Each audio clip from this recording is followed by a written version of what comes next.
आज all India मिली council के इस अधिवेशन में मंच पर उपस्थित महानुभाव धर्मगुरु सांसद जी और सभा में उपस्थित मेरे बुजुर्गवार, मेरे भाइयों, मेरी बहनों, प्यारे बच्चों, आप सभी लोगों को मेरा प्रीता हरित IRS का नमस्कार, जय भीम, अभिवादन। सबसे पहले तो मैं ऑल इंडिया मिली काउंसिल के आयोजकों की आभारी हूँ कि उन्होंने इस मंच पर मुझे जो तवज्जो दी, जो सम्मान दिया, उसके लिए मैं हृदय से शुक्रगुजार हूँ और आप सब लोगों के बीच अपनी बात रख पा रही हूँ, उसके लिए मैं आपका भी बहुत धन्यवाद अदा करना चाहती हूँ। मैं दलित समाज की बेटी हूँ,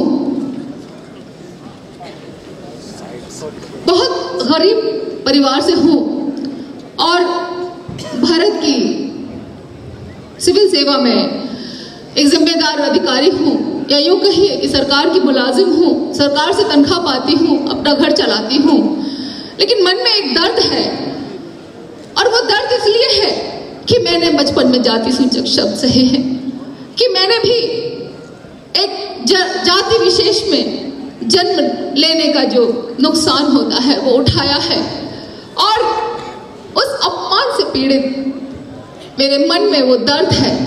तो धीरे धीरे समझ में आया कि इस देश में समाज जाति धर्म संप्रदाय में बटा है और हम लोग अपनी अपनी योग्यता को अपनी अपनी जाति धर्म संप्रदाय के आड़े आते हुए, जाति धर्म संप्रदाय हमसे बड़े हैं, हमारी कुछ भी योग्यता हो उसके आगे शून्य है।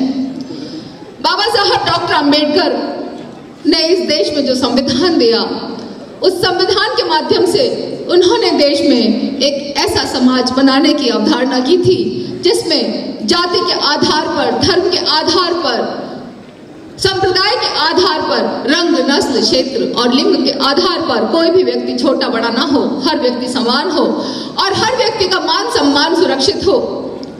बदले में क्या मिला? बाबा साहब ने यह भी कहा था कि संविधान चाहे जैसा भी हो, उसको लागू करने वाले की नियत यदि अच्छी है तो संविधान कितना भी खराब क्यों ना हो वो अच्छा साबित होगा, और यदि संविधान को लागू करने वाले की नियत खराब है तो संविधान कितना भी अच्छा हो वो खराब साबित होगा।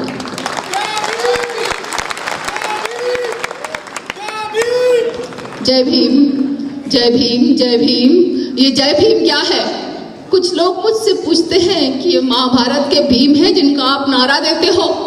कुछ लोग हमें हिकारत की नजर से देखते हैं, मगर सच्चाई तो ये है कि जय भीम एक उस महान योद्धा का नाम है जिन्होंने इस देश में जाति और धर्म के आधार पर किसी भी व्यक्ति को छोटा या बड़ा और भेदभाव न करने के लिए संविधान दिया था, संघर्ष किया था, अपने जीवन का त्याग और बलिदान किया था।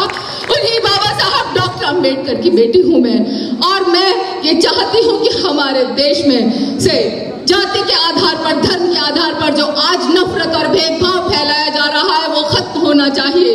और ऑल इंडिया मिली काउंसिल का ये जो बहुत बड़ा कदम है, इसके लिए मैं उनकी बहुत बहुत उनको बधाई देती हूँ और चाहती हूँ कि ये कारवां रुकना नहीं चाहिए, ये आगे से आगे बढ़ते जाना चाहिए। और जब तक इस देश में संविधान को बचाने के लिए हम में से हर व्यक्ति जो इस सरकार का मुलाजिम है या एक छोटा सा अदना सा कर्मचारी है या कुछ भी है, कितना भी गरीब क्यों ना हो, अपने मान सम्मान की रक्षा के लिए बाबा साहब के दिए हुए संविधान को हमें सुरक्षित रखना ही पड़ेगा।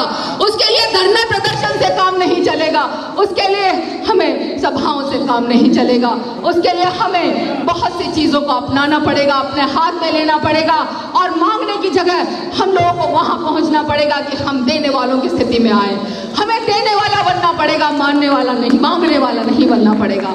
आज हम लोगों को महज मांगने वालों की स्थिति में बैठा हुआ है और हमारी ये स्थिति है कि हम एक पोशाक पहनते हैं या हमारे मुंह पर दाढ़ी होती है या हमारा नाम होता है ऐसा, तो हमें कहीं पर भी रेल में, बस में, सड़क पर हमें अपमान की नजर से देखा जाता है। अपनी बात पूरी करेंगे। और उसके बाद मार दिया जाता है। मैं जुनैद के गांव गई थी। जुनैद की माँ की आंखों के आंसू किसी भी एक माँ की आंखों के आंसू के बराबर ही थे। उनका दुख भी उतना ही बड़ा था जो किसी भी जाति धर्म संप्रदाय की माँ के दुख से कम नहीं था। लेकिन देखते ही देखते लोकतंत्र को भीड़ तंत्र में तब्दील कर दिया जा रहा है और दूसरों को हिकारत की नजर से देखा जाता है और खुद को श्रेष्ठ समझा जाता है। अपने आप को श्रेष्ठ साबित कर दिया जाता है। बाबा साहब ने ये कहा था कि इस देश में दलितों को अपनी योग्यता सिद्ध करने के लिए दोगुनी मेहनत करनी पड़ती है और मुसलमानों को अपनी राष्ट्रभक्ति सिद्ध करने के लिए बहुत मेहनत करनी पड़ती है। ये इस लोकतंत्र का नियम है और इस नियम को हमें तोड़ना होगा और बाबा साहब के सही मायने में संविधान को लागू करना होगा। और आज संविधान को बचाने की इस मुहिम में मैं आपके साथ हूँ और बहुजन सम्मेलन संगठन के माध्यम से इस देश में हर दलित, शोषित, पीड़ित, वंचित और पिछाड़े हुए को एक करना चाहती हूँ, एक सूत्र में पिरोना चाहती हूँ और बाबा साहब के गले में पहनाना चाहती हूँ उनकी माला बनाकर। बाबा साहब किसी जाति के या किसी धर्म विशेष के व्यक्ति नहीं थे। उन्होंने हर व्यक्ति की समानता के और मान सम्मान के लिए काम किया। आज उसी मान सम्मान की लड़ाई है दोस्तों और मान सम्मान की खातिर मैंने अपने जीवन में सब कुछ किया है, अपने मान सम्मान की रक्षा के लिए और अपने समाज के मान सम्मान की रक्षा के लिए मैं किसी भी आगे तक जाना चाहती हूँ और जा सकती हूँ। एक बात और कहूंगी, उसके बाद अपनी बात समाप्त करूंगी मेरे भाई, कि इस देश के कोने कोने को जय भीम के नारे से गुंजाना है।